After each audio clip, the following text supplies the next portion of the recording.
প্রিয় দর্শক, ভূদর্শন চ্যানেলে তোমাদের সকলকে স্বাগত। আজ আমরা এই ভিডিওতে মৌসুমী বায়ু সম্পর্কে কিছু গুরুত্বপূর্ণ এমসিকিউ আলোচনা করব, যেগুলি তোমাদের স্কুলের পরীক্ষা কিংবা যে কোনো প্রতিযোগিতামূলক পরীক্ষার জন্য খুবই গুরুত্বপূর্ণ। তাহলে চলো শুরু করা যাক। নিচের কোনটি মৌসুমী বায়ু সৃষ্টির কারণ? অপশান এ অগ্নুৎপাত, অপশান বি জোয়ার ভাটা, অপশান সি পৃথিবীর আবর্তন, অপশান ডি স্থলভাগ এবং জলভাগের উষ্ণতার পার্থক্য। সঠিক উত্তরটি হল অপশান ডি, স্থলভাগ এবং জলভাগের উষ্ণতার পার্থক্য। ভারতের কোন রাজ্যে সবার প্রথম মৌসুমী বায়ু প্রবেশ করে? Option A Kerala, option B Tamil Nadu, option C Paschimbanga, option D Gujarat. সঠিক উত্তরটি হল অপশান এ কেরালা। দক্ষিণ পশ্চিম মৌসুমী বায়ু ভারতে সাধারণত কোন মাসে প্রবেশ করে? Option A October, option B June, option C July, option D জানুয়ারি।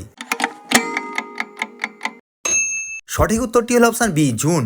ভারতের কোন রাজ্যে সবথেকে বেশি বৃষ্টিপাত হয়? Option A Kerala, option B Tamil Nadu, option C Paschimbanga, option D Meghalaya. সঠিক উত্তরটি হল অপশান ডি মেঘালয়। নিচের কোনটির জন্য ভারতের তামিলনাড়ু রাজ্যে সবথেকে বেশি বৃষ্টিপাত হয়? অপশান এ পশ্চিমী ঝঞ্ঝা, অপশান বি উত্তর পূর্ব মৌসুমী বায়ু, অপশান সি ঘূর্ণবাত, অপশান ডি দক্ষিণ পশ্চিম মৌসুমী বায়ু।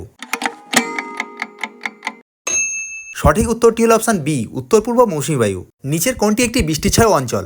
Option A Purba Rajasthan, option B Kerala উপকূল, অপশান সি আসাম উপত্যকা, অপশান ডি দাক্ষিণাত্য মালভূমি।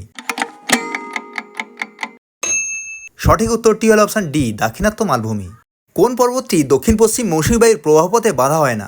অপশান এ হিমালয় পর্বত, অপশান বি পশ্চিমঘাট পর্বত, অপশান সি সাতপুরা পর্বত, অপশান ডি আরাবল্লী পর্বত।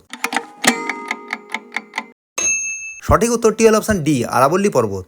নিচের কোনটি মৌসুমী বায়ুকে সবথেকে বেশি প্রভাবিত করে? অপশান এ পশ্চিমী ঝঞ্ঝা, অপশান বি স্থানীয় বায়ু, অপশান সি জেট বায়ু, অপশান ডি এল নিনো। সঠিক উত্তরটি হল অপশান ডি এল নিনো। ভারতের কোথায় সবথেকে বেশি বৃষ্টিপাত হয়? Option A Mawsynram, option B Chennai, option C Ahmedabad, option D Ladakh. সঠিক উত্তরটি হল অপশান এ মৌসিনরাম। নিচের কোন শস্যটি মৌসুমী বায়ুর উপর সবথেকে বেশি নির্ভর করে? অপশান এ গম, অপশান বি জোয়ার, অপশান সি ভুট্টা, অপশান ডি ধান। সঠিক উত্তরটি হলো অপশান ডি ধান। তোমাদের স্কোর কমেন্ট করে জানাও। ভিডিওটি যদি তোমাদের ভালো লাগে তাহলে একটি লাইক দিয়ে বন্ধুদের মধ্যে শেয়ার করে দাও। এরকম আরও ভিডিও দেখতে ভূদর্শন চ্যানেলটিকে সাবস্ক্রাইব করে নাও। ভিডিওটি সম্পূর্ণ দেখার জন্য অসংখ্য ধন্যবাদ।